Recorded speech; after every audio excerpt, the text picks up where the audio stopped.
চুয়াডাঙ্গার আলমডাঙ্গা উপজেলার হারুকান্দি বলেশ্বর এলাকায় ফসলি জমির ক্ষতি করে গঙ্গা কপোতাক্ষ সেচ প্রকল্পের পানি পুকুরে নেওয়ার অভিযোগ উঠেছে।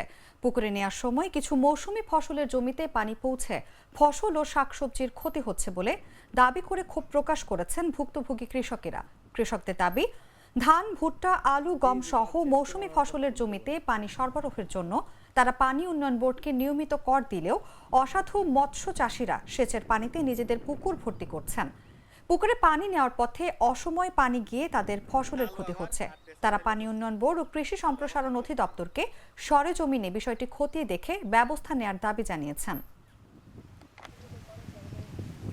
জি কাজ শেষ করে আমি আপনার ফোন। এখানে আমার ভুট্টা আছে, আলু আছে, এর ভিতর পানি ঢুকে পড়ছে। এই পানিটা আছে কেনালের পানি, ক্ষতে না ব্যাপক ক্ষতে। ভুট্টার উপর পানি হলে ভুট্টা হয় নাকি? ভুট্টা নষ্ট হয়ে যাবে, তো লাল হয়ে যাবে।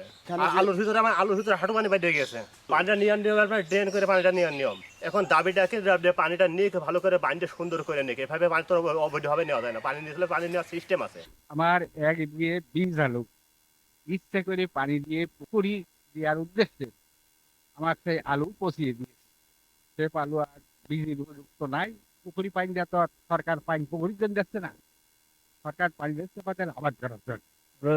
দক্ষিণ পাশে পানি আছে, উত্তর পাশে যে ফসল আছে এগুলো ক্যানাল থেকে পানি পুকুরে দেখছেন মাঝখানে।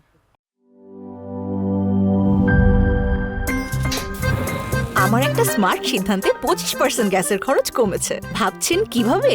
সাধারণ গ্যাস স্টোভ বদলে আমি এনেছি আরএফএল গ্যাস স্টোভ। এর সাইন্টিফিক নজল ও ব্রাস বার্নার ক্যাপ সমানভাবে তাপ ছড়িয়ে রান্না করে দ্রুত। তাই গ্যাসও বাঁচায় 25%, টাকাও বাঁচে 25%। আরএফএল গ্যাস স্টোভ নিরাপদ ও গ্যাস সাশ্রয়ী।